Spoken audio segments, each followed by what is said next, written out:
envisioning a bright, beautiful future, even like short term, like envisioning the next day as best as it can be, is severely helpful. It's dangerously helpful. It can improve your life, like enormously, so you should be careful about that.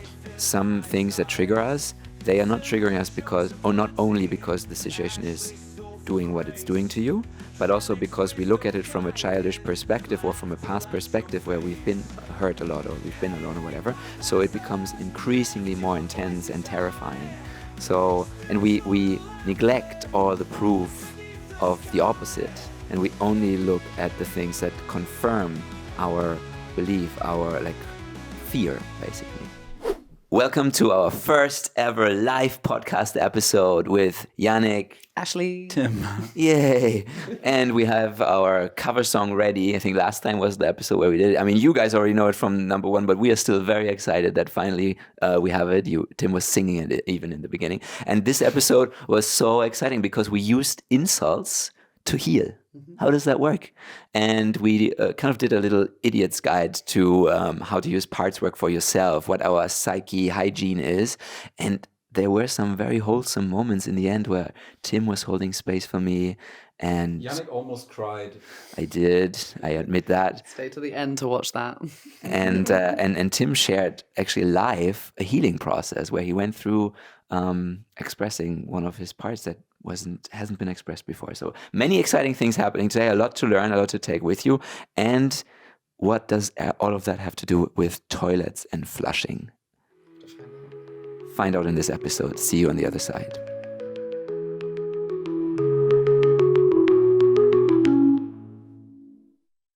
Guys, this is the most mysterious place one could ever imagine to record a podcast episode. Where are we? Bali? Or just close? Oof, mysterious. It feels so nice to see you guys in person.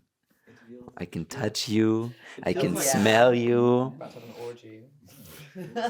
So, talking about smell.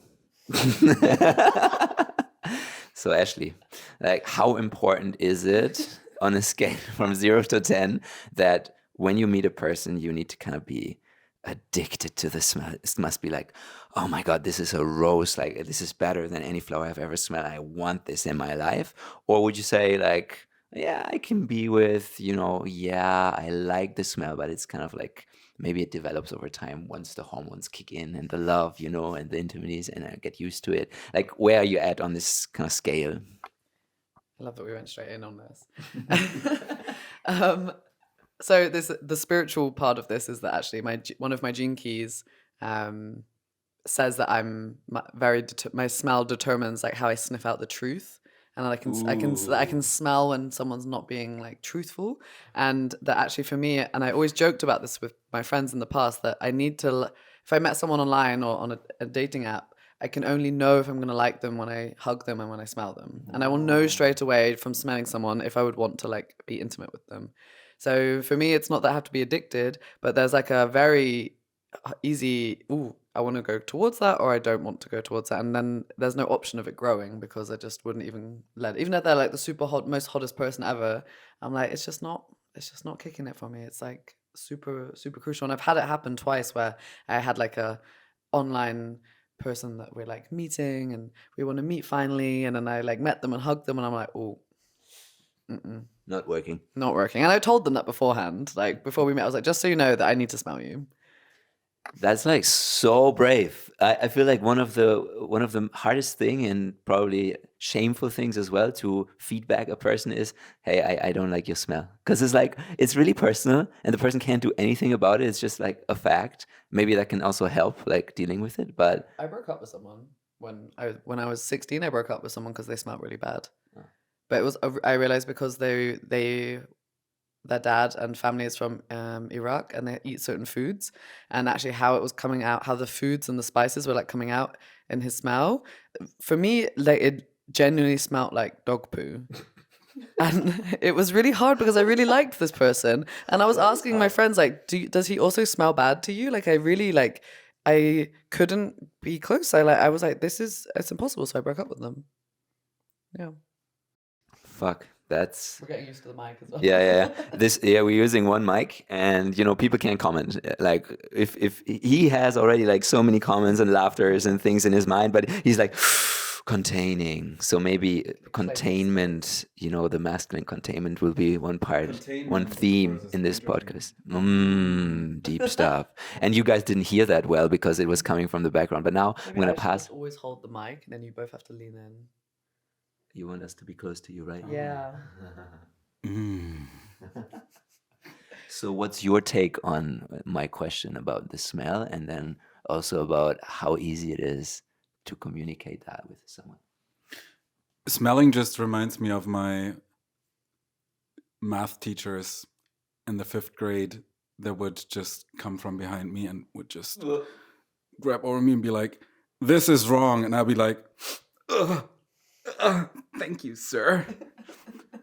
I don't care about, like, I don't have a, like, spidey senses for a smell. I would assume if somebody smelled really bad, I would notice, but so far, so good.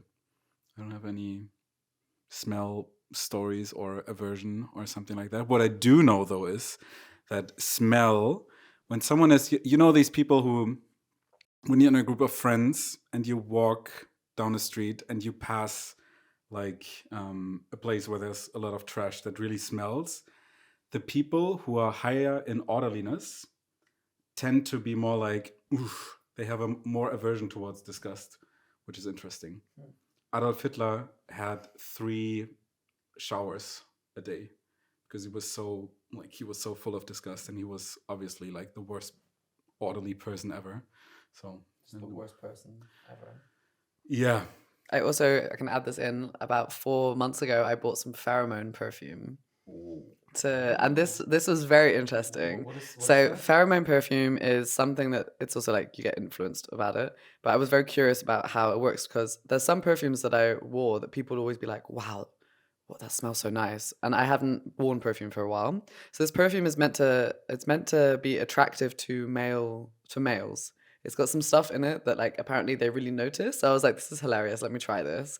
And I got it and I wore it, and I was taking a walk with an ex in Amsterdam, and we were walking by the river, and I kid you not, like 40 minutes into the walk, we're just walking, and then he's just like, "Do you smell that?" And I was like, and he was like, "Was that like a bush of flowers or something?" It like stopped him in his tracks. And I was like, "Might be my perfume." And he was like, "Really?" And then he sniffed it and he was like, "Whoa." Fuck. It was so funny to see that. Do you have it here?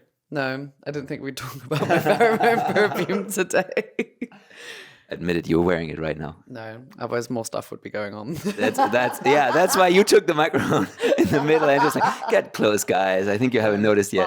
But there's an essential oil called patchouli, which is of the wood, and that is a key ingredient in male cologne. And whenever I wear patchouli oil, anytime I go in, also in Portugal, I went into the cafes and the barista was like, "Whoa, you smell amazing." I was like, I'm actually wearing stuff that men recognize because it's part of what they often wear. So that's also like a bit of a trick, because then people are like, "Wow," and that's a more natural way to get people's attention with scent. But I don't really like normal perfumes, like the spritzy ones, because they're not good for you. Huh. Yeah. Interesting. Smell trivia. Yeah. Yes, and that's what we're talking about today. all day. No, now I think what's always interesting for people is to find out about the practice, like the daily practice that we are doing, because we've been doing this work for so long, right? And like getting to know all the different kinds of practices and seeing like what worked for us and what not, and figuring that out. And so I'd be really interested in seeing like, what's your daily kind of hygiene? I really believe in hygiene compared to doing like only intense healing sessions or retreats and stuff like that. Yeah, exactly. It's like, brushing your teeth, exactly. So like once in a year, I really like sit down on the exactly. I'm like, I put it all on there, like all the products, everything, and I just rub. No, like we're like rub. We do hygiene with so many things in our body, and it works so well. And with the psyche, it kind of feels like we're not really doing that so much. So what is your guys' recommendations or personal experience with hygiene of the psyche? What do you do? What do you feel like works for you best? Yes, Ashley. You opened Pandora's box with this one. Yeah, because also, so for me, to be honest, I also feel a lot of, I don't have a routine because for the last 2 years, I've not had any routine of like even eating, even of where I live, never staying anywhere more than like 4 or 5 weeks maximum. So I had this topic come up maybe like 3, 4 weeks ago that someone was like, I do not respect anyone who's a healer who doesn't have a 1 hour morning routine in this. And I was like, well, then you don't respect me because like I don't have the same routine every day. I don't have like I get up and do this meditation and this practice, and I go through very much stages and cycles. So sometimes for like a whole month I'm doing loads of my Kundalini yoga, and then the next month sometimes I'm meditating more, and then maybe I'm waking up and doing dance, but there's never any structure for it. And maybe there will be when I stop moving around so much. Like I also sense like there is some internal dirt that my psyche does need to clean away. So like it's not saying it's the best method to do and to not do it. But yeah, also just on the daily, like even when I was taking a walk earlier, I was doing parts work. So it doesn't really have to be this like set structure. And that's sometimes also when I'm with the people I do anger and emotional work with, it doesn't need to be that you have to be like, now I go and do this routine. It's like as and when feelings arise, checking in with them, what do they need? So it's almost more like this daily, this hygiene through the day. Like in every moment, like can I be with what is and not resist it? And that's obviously sometimes hard, but just listening to what my body needs. So for me, it's body and mind I can't split. But before I go to sleep, I'm always doing some form of TRE and some form of, is there anything left that my body now takes rest, and it has to do some weird shaking or like make some sounds, or if there's a lot of emotions going. So for me, the pre-bed routine is where I clean, and in the morning it's more about when we're also doing the manifesting things that we were doing for some weeks, like dedicated, and then we slip off of it again. But the mornings always feel a bit more looking forward and like expansive and like light, and then the evenings are more for like the shadow work and the dark stuff, and then you can sleep it off. So yeah. To me, the most important thing is it's super bro-y and simple, but it's going to the gym. Like going to the gym has so many health benefits, both mentally and physically. It's insane. Every day I go to the gym. Like each day I go to the gym in the beginning. Each day I go to the gym. The days that I go to the gym are like way better than the days I don't go. And I know the formula for me is waking up early, first of all, like at around 6, not looking at my phone, going straight out of bed, having my shoes already prepared, and just putting on my socks. Sometimes I even go to sleep with my gym shirt already on, so I don't have to change in the morning. Wow. That's some next level stuff. So you want to have as little friction as possible in the morning. Then going to the gym.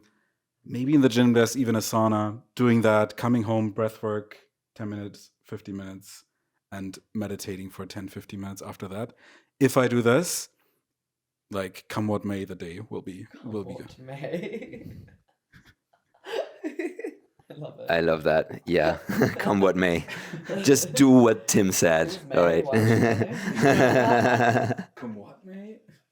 Yeah. No, I can totally relate. I love being in the gym, and like, yeah, you want to add something? I want to add something. Yeah, hello, it's me. Yeah. There's 2 things I do in terms of inner work. One thing is that one thing Ashley mentioned already. It's doing parts work or inner work. To me, I do mostly active imagination. Like I basically lay down, close my eyes, and just watch my thoughts as if they were a movie. And when there's a thread and a movie going, I just interact with certain things that are going on. It's basically the ability to dream in a wakeful state, which is super fascinating. It's the same mechanism as dreaming. So that's more the shadow side. And then the second hygiene thing for my psyche is, yeah, like as cheesy as it sounds, it's this whole manifestation thing. Like envisioning a bright, beautiful future, even like short term, like envisioning the next day as best as it can be, is severely helpful. It's dangerously helpful. It can improve your life like enormously, so you should be careful about that. Yes, yes, and you're saying that for a reason, because many of us are scared of having a good future. It sounds really stupid, but having a joyful and happy and bright future is really scary if you think about it. What if, things change? Like all of a sudden there's like really big changes happening in your life, and all of a sudden all the bad stuff that you like to complain about is gone. You're like, oh, wait, but who am I without that? Like, is it really comfortable for your nervous system to have that change?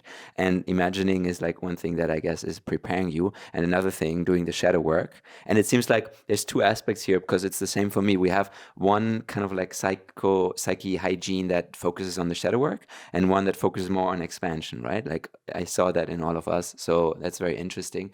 And parts work seems to be common ground between all of us in the shadow work kind of like way, because I do a lot of parts work as well in the mornings.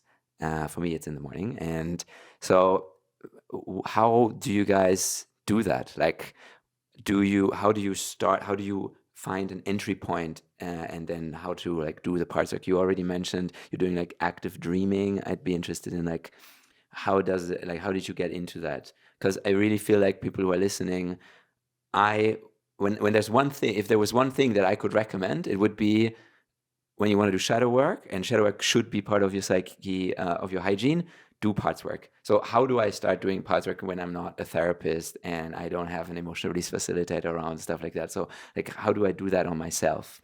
Or how do you guys do that on yourself? For me, it's just every single emotion that comes up, any trigger, any moment when I feel either uncomfortable or even very joyful or very activated, that is a part of me showing itself.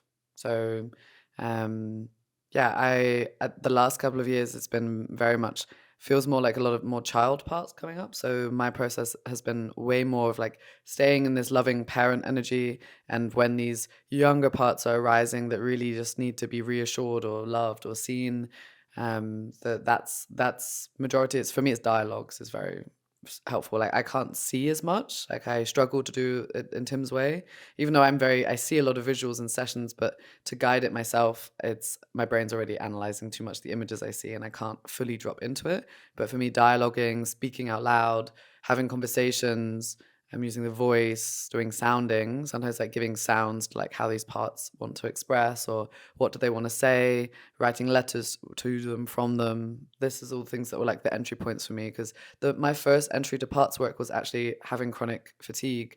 My whole body was like a separate entity to me. My whole body was a part that I was so angry at, and I was so like I remember doing the first visualization of my body, and I was like on the top of a cliff, and I just like kicked it. I was just like kicked it off the cliff. I was like, I hate you, because it was like making me tired and it's like stopping me from living. So then I was like, oh wow, actually I'm viewing my body as like this thing that I am rejecting, and I like don't like it for what it's doing. And then I'm really learning to like let it be there and be friends with it and see what it needs, and to not, even though it's hard to forgive, these parts really want to be integrated. And that's been super helpful for me. Yeah, I love what you say. And I always say like the goal is to express the unexpressed, or to see the things that haven't been seen before, witness the things that hadn't been witnessed. And so there's not really an agenda, right? There's just what's there, and let's just explore it, like a little child that's playful, and be like, let me explore that inner world, and let me just see what comes up, and what do you have to say? Or like, what do I want to do with this body? Is this image of, oh, I want to kick it down the cliff. All right, that's something that I never allowed myself to express before. Boom, something happened. So we always think there needs to be like a big process, or like only if I transform the energy in the end and I feel like, oh, I released so much, that's it, like that was the healing work. But actually, every time we express something unexpressed, or we do something new, we change our perspective. And in my opinion, that's also the power of psychedelics. It's just changing perspective, expressing something in a new way, seeing connecting two things or multiple things in a new way. And so, yeah, I feel that so much. And I always try to do that in the morning as well, to like check in and see. I go through sensations a lot, like these are my entry points as well. And then I just see like, is there an answer when I ask a part, like, and maybe I'd be interested in your opinion, and then we can try a little like session where we explore a part, maybe even based on the insult ping pong. So we do some insults and we see if a part gets activated, and then we can explore that a little bit. Yes, that's a little teaser. But now I'm already there. You're already there. It's a ping pong champion here, so you guys should be terrified. Triggered. What I learned about parts work is that most problems, like psychological problems, are very young or even child parts that are doing things that adult people should do. So yes. For me, I'm having a deja vu right now. That's Powerful. What's the time? What's the time? 2. 4. Oh, 16:52. Oh, that makes so much sense. Whoa. That was, fuck. Chills. Little chills. Chills on the bed. I was pretty burnt out a few months ago. And when I did parts work in that moment... Wait. How can someone be pretty burnt out? Like, is that really a thing that we use a quantifier for being burnt out?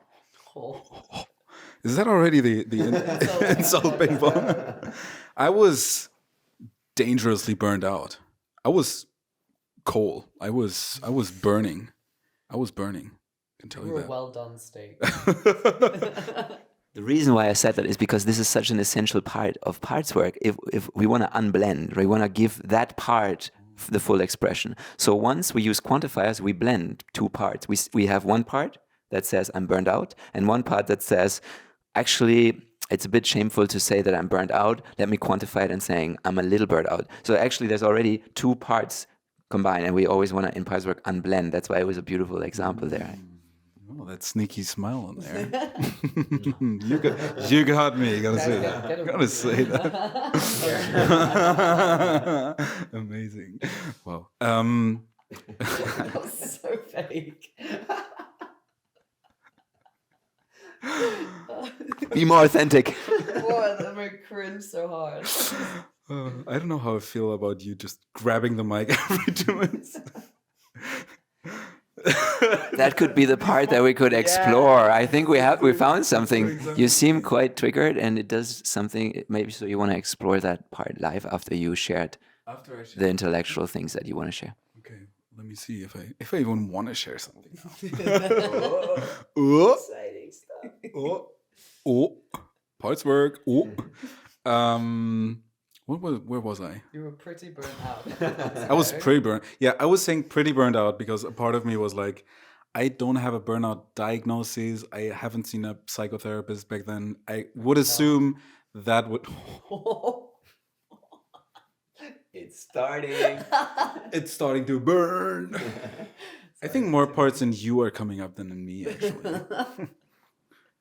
I know this protector part. I do it all the time in my relationship. It's the like... I'm projecting back onto you, and it's always true. Like every time we trigger something, obviously it says something about both of us, and we can always shift the focus. Just a question of like, what do we want? Do we want to explore your parts or our parts? And right now, Ashley, we want to explore his, right? Yeah. I didn't even finish my point. I'm trying to finish my points in 5 minutes. Hold on to the mic tighter. No. Yeah. Freudian slip.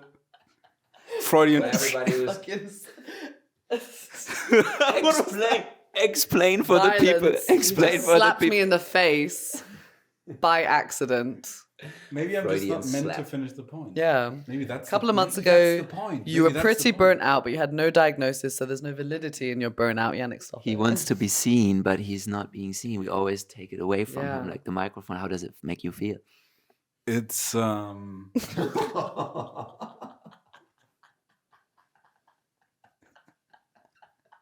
love these silent laughter. What is that? It's like two seagulls just ran out of air. That's what a fish sounds like when he's like gasping for air. Once you start laughing about a laugh, you can't stop laughing. That's a dolphin. Amazing. I sound the same way when I cry. Don't we all? We did that with the 100% emotions that we did the other week. We did an exercise 2 weeks ago, which is called 100% emotions. And we sat in a circle with one other friend who we were training. And we basically, for a minute with a different song each time, had to go 100% and just do an emotion. So we did sadness, fear, anger, and joy. And the sadness and the joy just sounded the same because it's like... Yeah, I feel like that for me too. And I feel so stupid doing that. Like I'm like I become self-conscious. Yeah, my topic. I know, but we're with you. Yeah. I'm the host. I can decide. This is turning into chaos, guys. We're trying to do... Yeah, please continue, Tim. Yeah. That was an intense. That was intense. That's Portuguese intense. So I was dangerously burned out a few months ago, and I realized that a child part of me tried to take care of my work, and it was completely overwhelmed. So I was noticing the burnout, and I was like, okay, like something is going on here. And I felt overwhelmed. And when I sensed into this feeling of overwhelmedness in like meditations, it's obviously a process that takes time. Like you can't just do, it's very effective, but the more severe whatever your feeling is, it may take time to integrate. But I started with feeling the overwhelm in my body and just asking me if that overwhelm that I'm feeling could speak, what would it say? If it had a form, if it was a person, how would it look like? So then you build a relationship with the feeling of overwhelm, and you actually can start talking to it like you would talk to a friend. And when I talked to it, turns out it was just a child that was obviously feeling overwhelmed because no child is made for doing finance, business, structure stuff. And what I found out was, yeah, there was an inner child taking the lead. And then I was asking myself, okay, what part does need to be there in order for me to feel structured, safe, and good about my work? And I was like, okay. And then the cool thing is I asked the question, and it's not like I was looking for a part, but my mind was almost suggesting me something. All of a sudden, there was like a part wearing a suit, looked very German, actually, just like a German dad that works in like a bank and is like very boring, but you want these kinds of people to take care of your structure, not a fucking child. And I asked the child, would it be okay if he takes the lead so you can play? And the child was, yeah, that would be great. And then the child was able to play in the background, and whatever, I forgot his name, I have to talk to him, didn't see him in a while. But yeah, that actually what was solving my conflict. And every time I felt overwhelmed since then, I knew it was that child part, and there was a imbalance in what part was active, and I could just communicate with it. So it's a very it's a very, I don't know, you can always return back to it. Like it's not a quick fix, but it's a means of relating to your emotions. So it's very effective and very fun too. Yeah. Last week, I had a session that someone guided a meditation for me and to meet apart. And it was also, can be very simple, like just not judging how the imagination brings it forward. And it was a part of overwhelm that started a bit last week around like business and work. And when I went into the visualization, the first thing that came up was there's a very famous painting called The Scream. Mm-hmm. And it was that. Wow. And it was like really, and he was like, wow, this is so interesting. Because I think I was also I'm very visual with it. But it was really like that face that's like, oh, and then it's also like there's some people behind it in the background, and it's like turning away from certain things. And just like really easily being like, oh, like what's the name of this part? And I was like, oh, it's Henrietta. Like just all these random insults, these random impulses that came through. Yeah. We've both had one. What's yours gonna be? So yeah, you can just be really imaginative with it. And I just drew it afterwards, and then could like connect to it a bit more. And then when she's popped up a few times in the last week, and then I can also be a bit more like, oh, hello, love. I see you're here.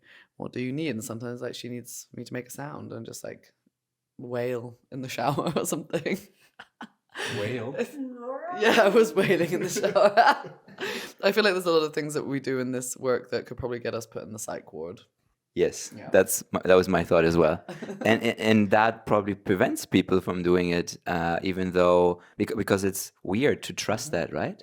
It takes some courage and leap of faith, basically, to trust what comes up. Like you ask a question, how old is that part? And the answer is 5. And you're like, how do I know if this is true or not? How do I know that? And you don't. But you just go with what comes up because there was a reason for it to come up. And then the excuse can be, but it's only because my cousin is 5 years old and that was the first number that came up. Okay, but still there was some kind of resonance, and you could have, remembered any other age of any other child that was in your environment, So really trusting that there's always meaning and there's always a reason why your intuition tells you something, and of course over time you'll get better at it. But I think that's the first important thing you need to know is you can trust your insights, you can trust your intuition, and maybe the first 2 times are random or weird, and then the third time something comes up, it's like, oh yeah, that's actually like there's a lot of resonance in the body, and I think resonance is a good topic for the insult ping pong, because that's like really there's a difference between if I tell you I think you're ugly, or I tell you I think you don't have your life together. There will be a different kind of resonance in your body depending on how that lands, right? Like how probably you could say insecure you are with these kind of topics in your life, or like what kind of parts I speak to when I do. And maybe one part is like I know I'm fucking beautiful. I'm not ugly. Like this doesn't touch me. And the other thing is like the other part is like, well, yeah, actually I had this burnout, and so now I need to get my life together, and so this really touches me. So we work with resonance, and then we can find an entry point also to see, like, to find like some parts. So this is a beautiful kind of way to enter. No.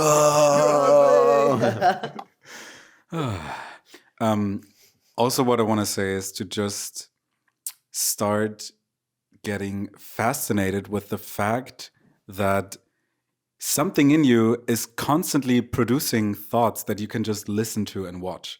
Like that to me is also an interesting way of looking at meditation, because I always thought meditating would be to shut this off.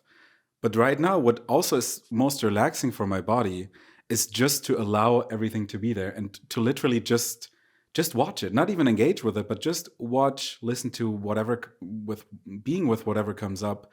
And what happens then is that you start to identify with the self and with the observer, like automatically. Because if there's thoughts you can watch, then there's a difference between the thoughts and you. And that's sort of what I always try to achieve with meditation, but only when I stopped meditating and just did it wrong and thought like actively, or watched my thoughts actively, it really started to click. And that's just, it's mysterious and amazing to me. Like, where do thoughts come from? Where do dreams come from? Like, that's a huge topic.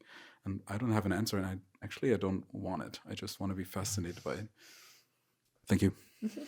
Beautiful. Ping pong? Profound. One more thing I'd like to add, and then ping pong. You guys playing ping pong, right? I You're don't gonna know. go. Yeah, you guys. Proposal. Exactly. So you guys are going to play the ping pong because you know the game the best. So, and then once someone loses, and we're gonna explain in a second what insult ping pong actually is, then we can see why did that break the game. Why did that person lose?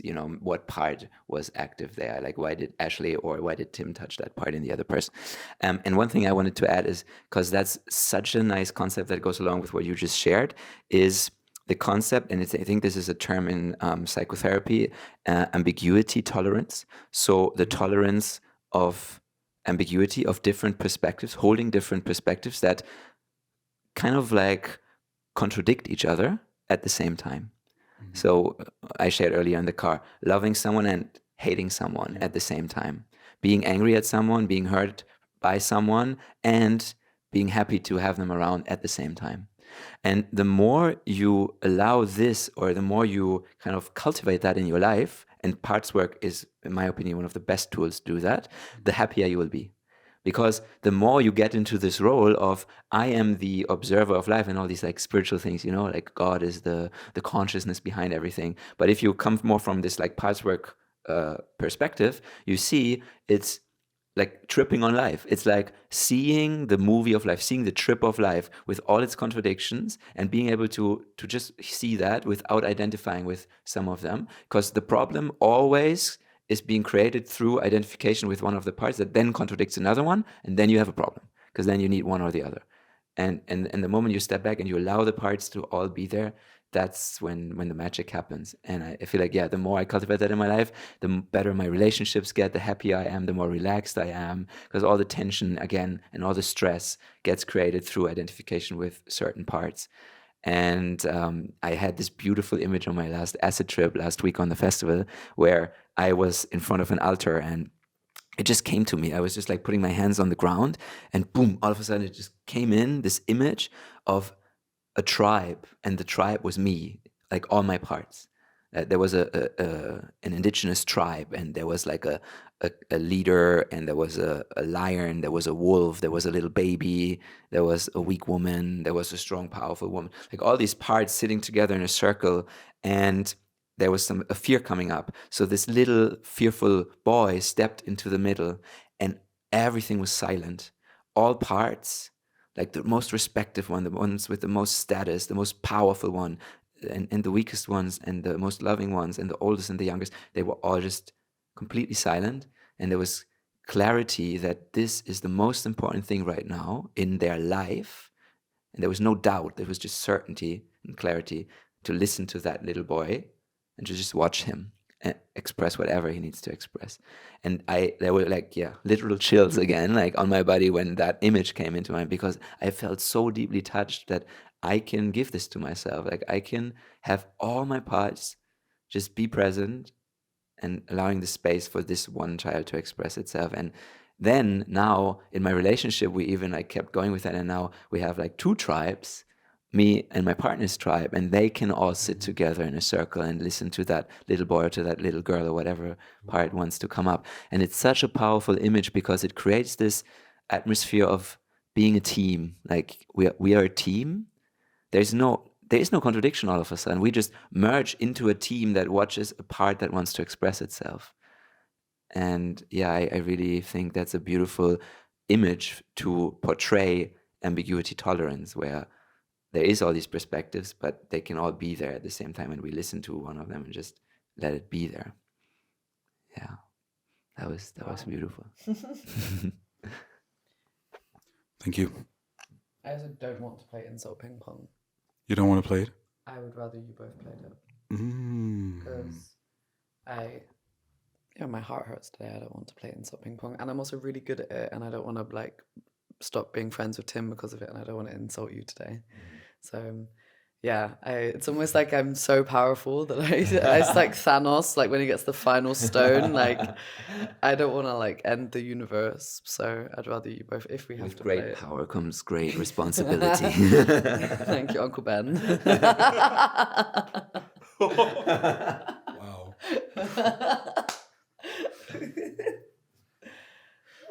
That's a different frequency of laughter.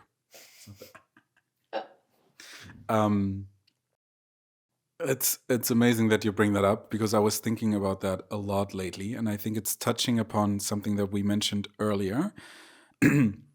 For me, when I'm really happy, sometimes there's a sense of sadness in that, because the happiness, there will be a moment when the happiness is over, and it's almost like the other part of the coin. And I have the same thing with many emotions, actually. Like, for example, when I'm angry, for example, then if I'm really in touch with it, and when I'm really in the enjoyment and the embodiment of it, there's this other thing coming in that is not contradicting, but making the anger more whole, which is in that moment something like love. And anger without love is something like resentment can turn into jealousy or rage, and love without anger and healthy aggression can turn into like codependence and losing yourself. So that's something that I learned in the course of my coaching training, is no value in of itself is good.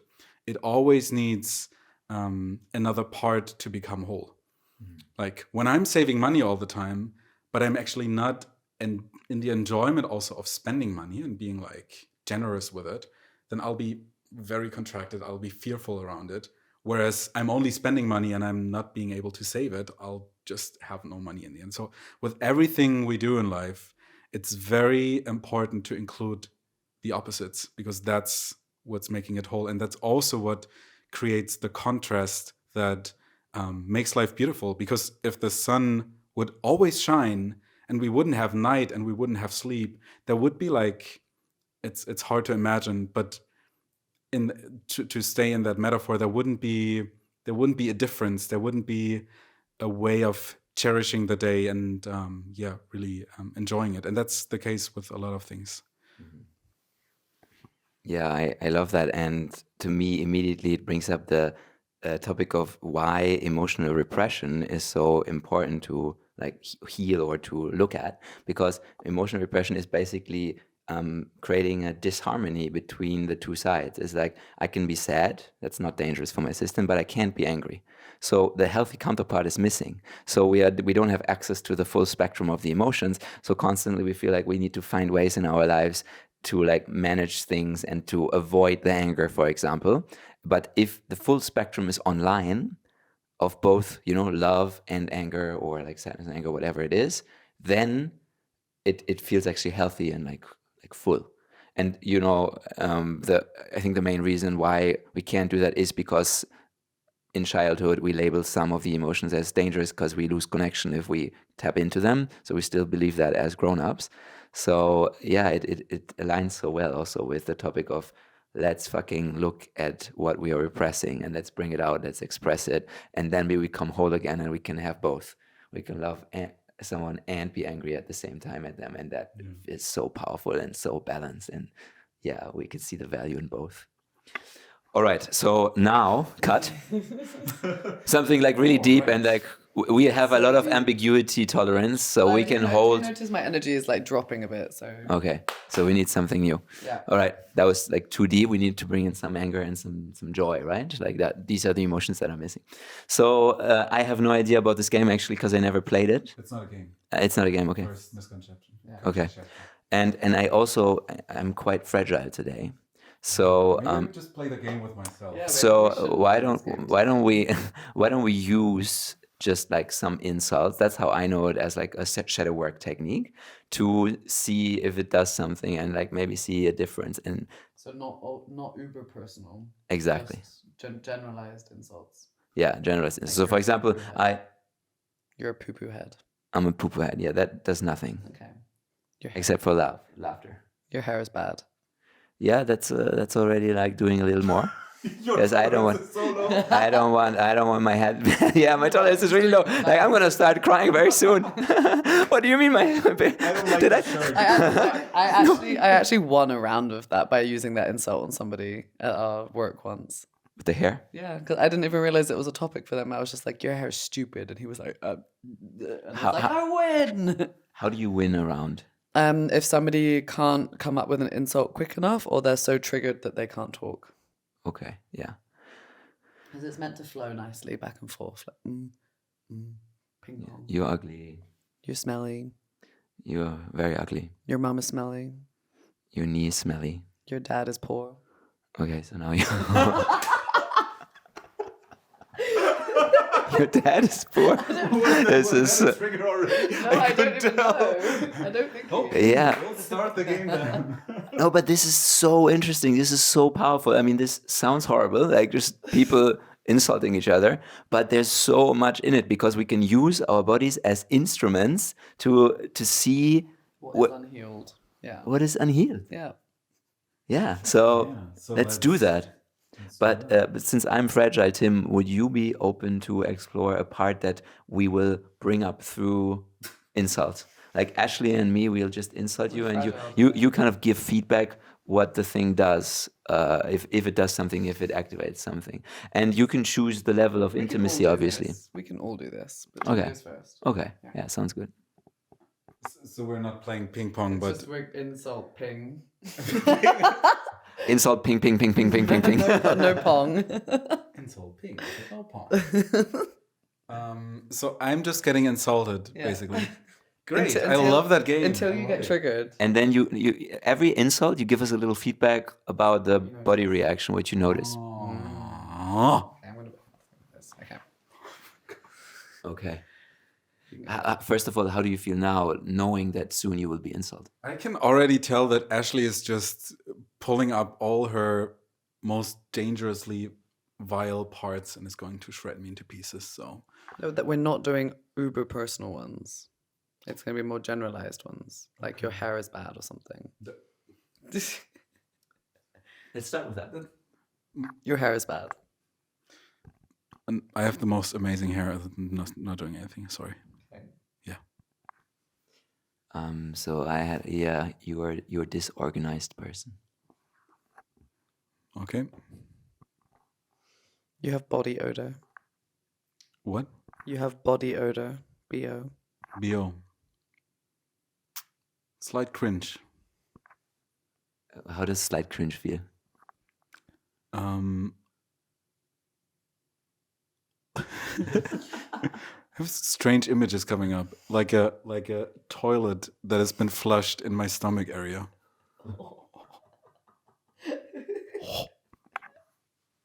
That's creative. I like that. Thanks. Your glasses look ugly.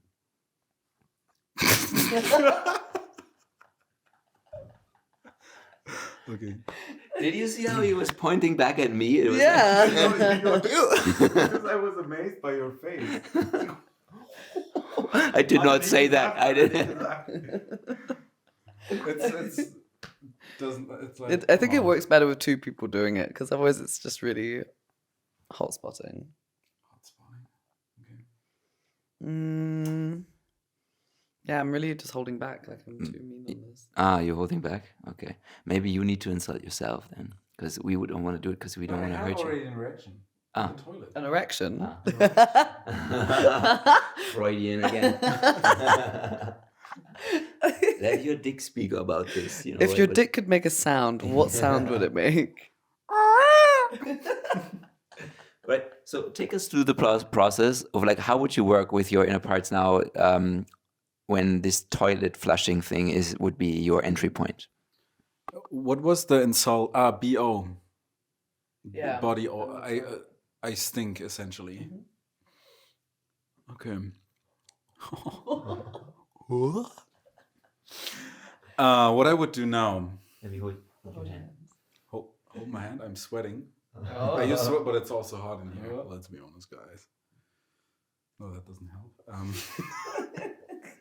So Brings up other topics. what I would do now is I would first of all close your eyes, relax your face. Yeah, I would like the thing is I'm quite trained at this, so I can immediately tune in. But for beginners, I would suggest feeling the feeling, locating the feeling in your body without labeling it, without doing anything. For me, it was the toilet feeling in my stomach, like a cold emptiness. And it was somewhere around here. Felt cold and felt like a punch had this inward movement. Almost like I wanted to contract. So I stay with that and see what images come up. I had, first of all, there was a punch, and then there was the image of a toilet, which made me feel disgusting, I would say. And then I would ask, or I would invite a sentence in, invite a part in that wants to say something. And when I just did that, there was a part that says, "You don't like me." And that felt excluded in some way, shape, or form, which totally makes sense because I feel ashamed. And if I feel ashamed for stinking, then people will have an aversion against me and will be like, "Oh, no, like, get the fuck away from me, you fucking stink." And I would be alone in a corner. So that part is afraid of getting rejected, and could also feel then what I did before. It was like a punch here, and then watching what my body was doing when I just gave that punch a physical form was I would bend forward just like that, like ugh. And this closing off is almost like I want to hide in a cave. I don't want to see anything. I'm not worthy. I'm disgusting. Okay, well now you think, cool. I'm miserable. What's the way out?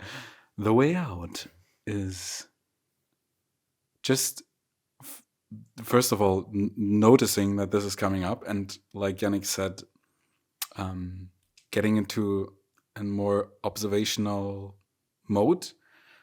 And I do this by asking myself, how do I feel towards that part that is, like icky, whatever. And there's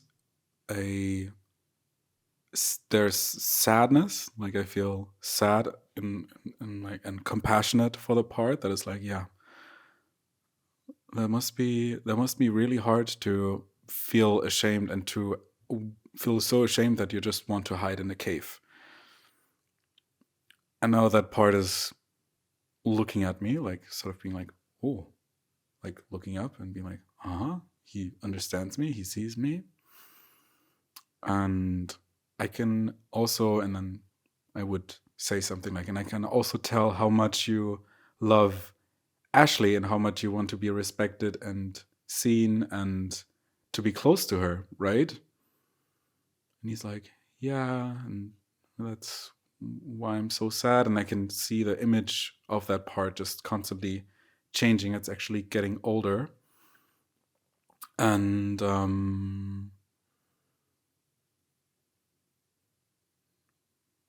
I'm like, now somatically there's like heat, warmth, and like tingly sensation coming almost from behind, almost like someone is laying a blanket around me, and it's getting really warm and really tingly. And that part feels like safe and seen. And in the same moment where this blanket came, I just reminded myself of all the moments where I actually felt appreciated by Ashley. And this is an important point, like this more came to me than I actively remembered it. It's like really about being totally receptive. When you burp, when you burp, it's a sign of releasing trauma actually. And also I can feel this liquid thing.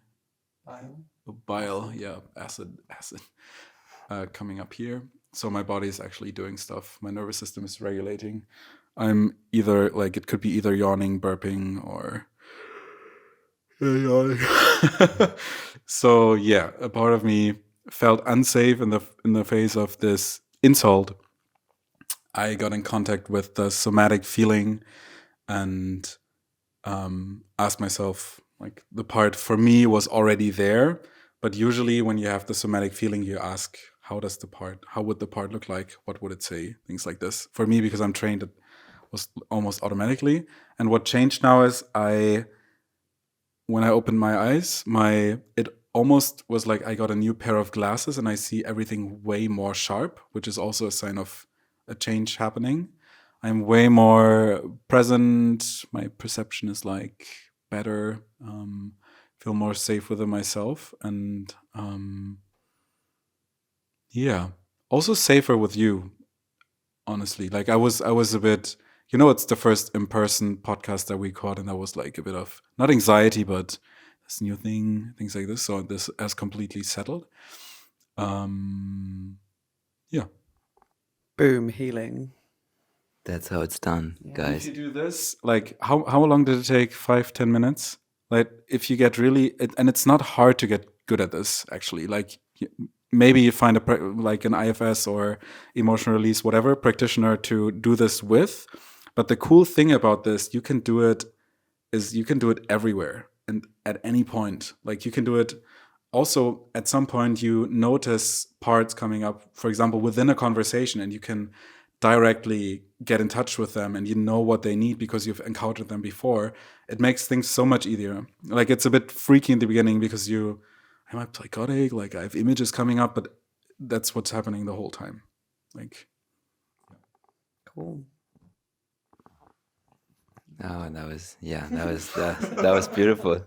Yeah, thank you for. who's laughing now? Yeah, huh? I just healed in front of the cameras. What's up? Yeah, that's healing. That's like something new being witnessed, something new being expressed. I love that. And with that, I want to come to an end of this episode. And I think what we always do is finding a title with ChatGPT, right? So we could this time. Yeah? You want to do something different now that it's a live episode? I was like, finally, my moment has come. We don't have ChatGPT. ChatGPT. What is your suggestion instead of ChatGPT? I'm open to hear. Using, or we can ask our parts. We can add, but which part though? Just ask straight up, what's the name, and name the things that come up. Are you able to do that? I can do things like that. Maybe I should channel. Yeah, you that sounds like channeling. So let's do one thing first. Yeah, you're actually right. I would want to do something, and that is imagine. No, you don't have to imagine. You are who you are, right? You are who you are. Yes, and you are in a certain kind of situation right now in your life. You feel a certain way. Certain parts are active. Certain things are happening right now. Very vague so far. I know. Certain things. I'm who I am. Yeah. So Something is going on. it's about becoming conscious of what's actually going on for you right now. That's why I'm saying that. And now imagine this is actually what's happening to a friend of yours, not to you. And I would like us to say something to that friend, like one sentence that you can like say, like be like, this is what I want to tell you right now, to that friend who feels exactly like we feel right now, and that is exactly in the situation that we are in right now. Something that you feel like this might sink in, this is helpful. Situation right now. It's hard to put it on someone else. But yeah, this is the third part about like noticing this is already unblending, right? All right. So My joke, I just want to be like, if I would say it to another person, I'd just be like, pull yourself together, bitch. That's not what I would ask. Yes, that is. That's my defense mechanisms What of would you joke. say to that part? Yeah. That part that says, pull yourself together, bitch. You're right. Oh, okay, she's in it. Yeah, this is what it looks like when you're blended. I mean, my inner part feels like David Goggins right now. That's just like, pull yourself together. You can do this. Stop being a little bitch. That's what's going on in my brain right And then you could use your question, which I love. I use it a lot as well. How do you feel towards that part? I'm scared of it. Yeah. Mm. The therapist. Yeah, the therapist. It's more the spiritual, like Ew. Smell of insight. All right, so I guess we'll give Ashley some time to unblend, and finally, so I had the most time to think about this because I already knew this question was coming. So I had the last 5 minutes or so to have one part being active with thinking about it. So I'm gonna start with my answer, and my answer is look at what's actually happening, like look at the proof that's actually happening in your life instead of seeing that current situation through the lens of the past.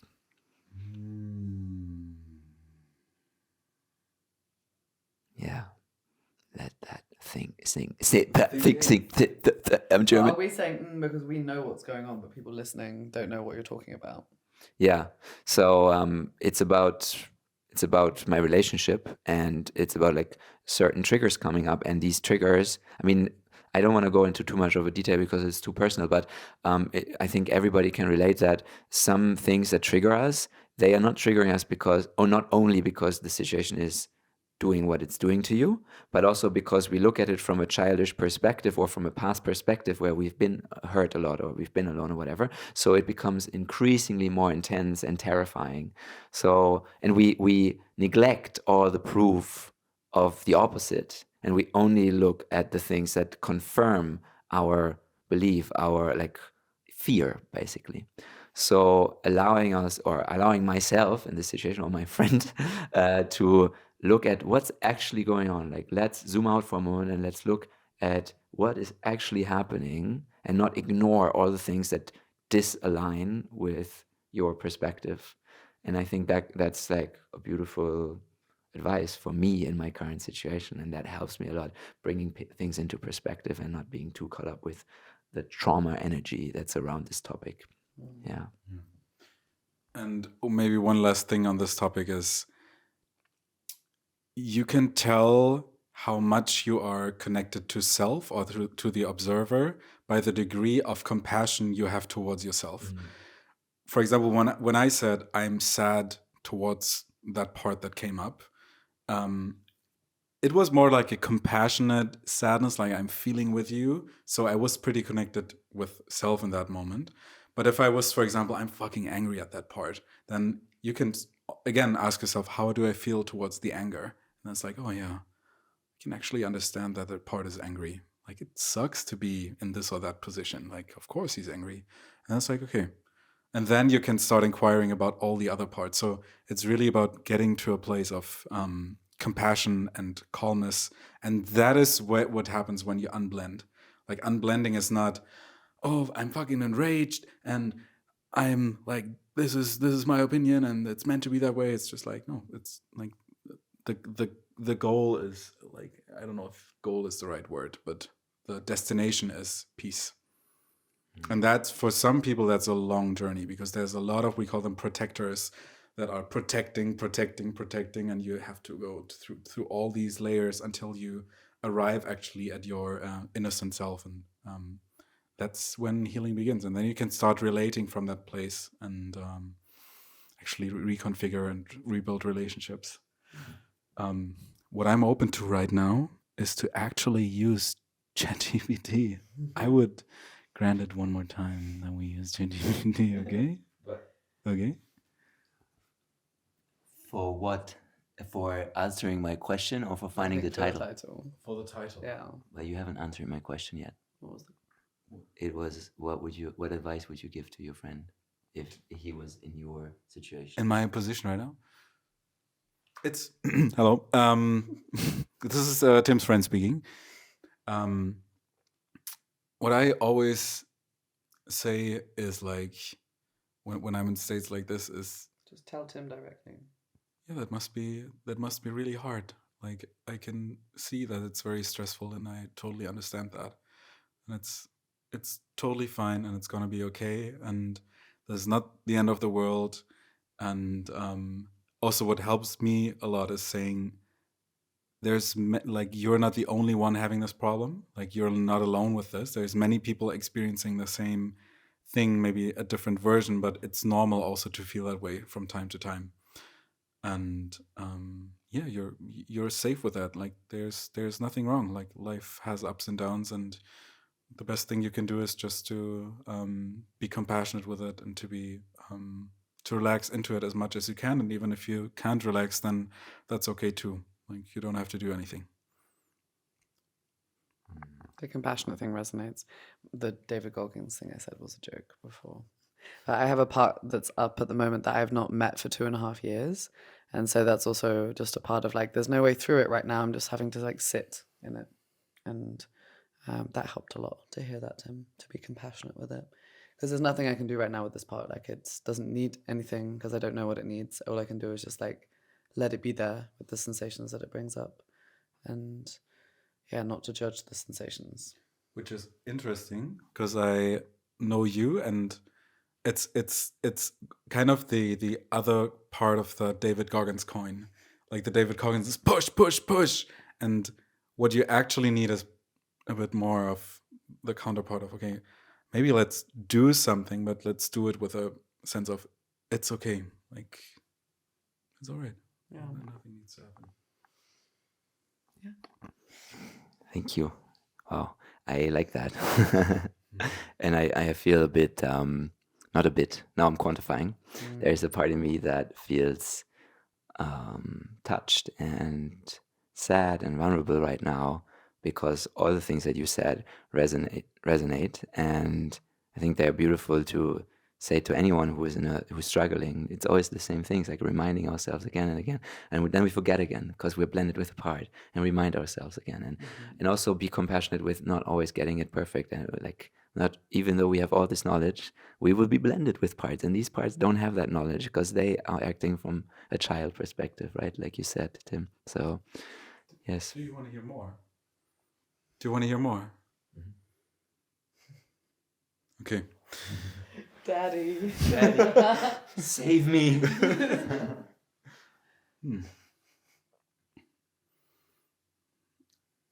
I can so well understand that after so many relationships and possibly struggles that you're in, that it's really difficult to be at that place where you're right now. And I can also tell by the way you speak and the way you show up that by this time you have gathered so much love inside of you that you will be able to withstand this, and that you're ready to face this now.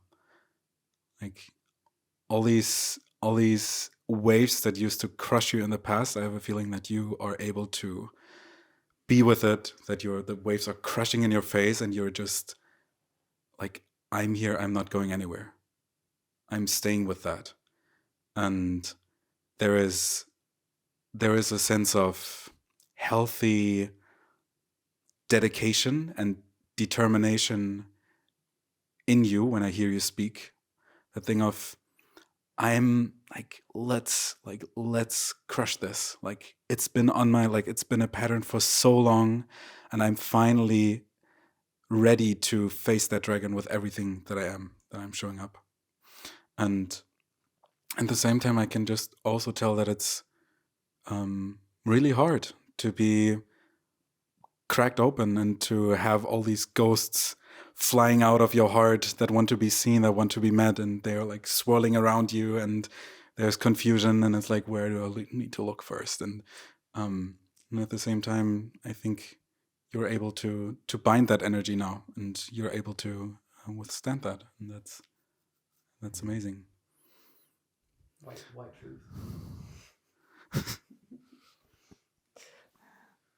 I need to be careful not to bring out my humor protector right now, because I feel like too touched to be like on a podcast. But that really resonated, Tim. Yeah, thank you. I really feel that strength and that discernment and that power, and it's really not easy to say. Yeah, I understood. I really feel that, and that German discernment. Discernment. Yeah. Yeah.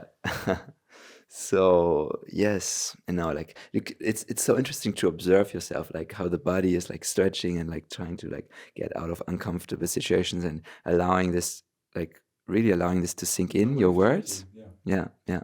It's I allow it to go in, and I see that, and it's beautiful. Yeah. And now like hold that cringe energy. Hold that cringe energy.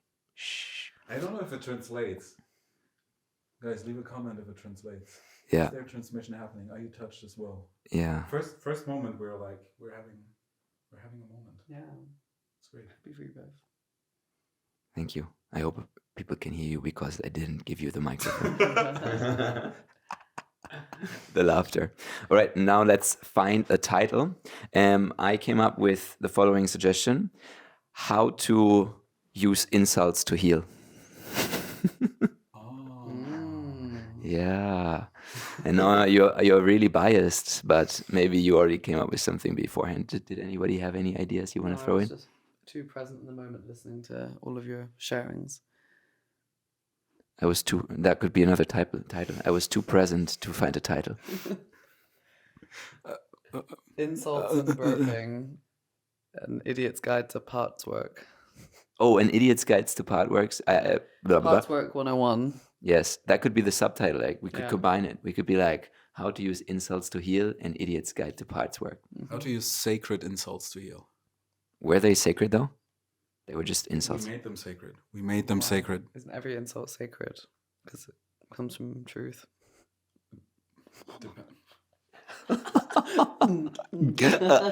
She won again. And that, my friends, is the end. You can use ChatGPT on your phone. Dun, dun, dun, Dun, dun, dun, dun. Dun, dun, dun, dun.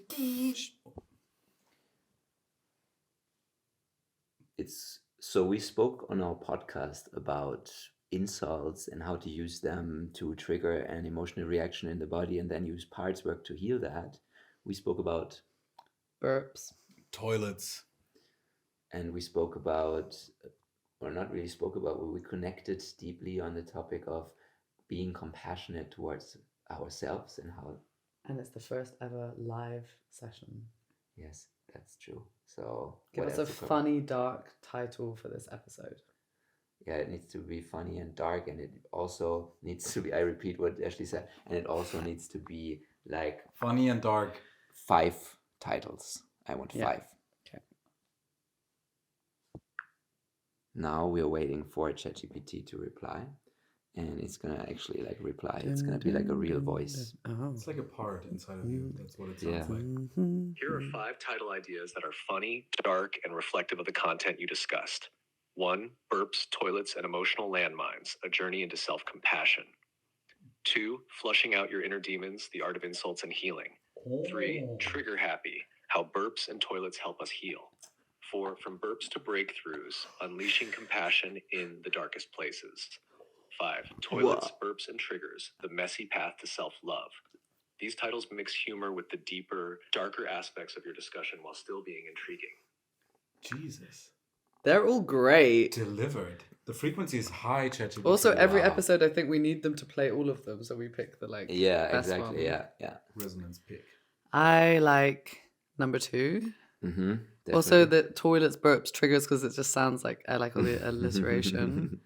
But also 4, I like all of them. 2, 3, 4, 5, I really vibe with. From burps Actually, to I'm number breakthroughs, 1. Unleashing Fuck. compassion in the darkest place. You're number 1? I like all of them. Ah. Yeah, me too. Let's take 2. Yeah. Flushing out out your your inner inner demons. demons. Is that what we did? Yeah. The art of insults and healing. Okay. Let's. But I love the self-love or self-compassion one. So Mhm. like 1 and 5 both include self-love or like. Okay, I have an idea. Mhm. What's the 2 or No, 1 or 5. 1 or 5? We love them all. That's the problem. Okay, what we'll do is on the count of 3, we will read the title together and we'll feel the resonance. 1, Which one? 2, Which one? 1 and 5. Oh, okay. 1, 2, 3. Burps, toilets, and emotional landmines. A journey into self-compassion. Feels like a prayer. Number 5. 1, 2, 3. Toilets, burps, and triggers. The messy path to self-love. That's number 5. Mambo number 5. Mambo number 5. All right. Yeah, It's number 5. perfect. Okay. All right, guys, that was our first ever live episode at a secret place that we will never reveal, or we might in the future episodes if you come in and listen again. If you like this episode, please share it with a friend, comment, subscribe, everything, rate us, and we will see you again next time with exciting news. And actually, we promised you some insight about the festival that I went to, so we will do that next time. That's going to be interesting. See you. Bye. Ciao.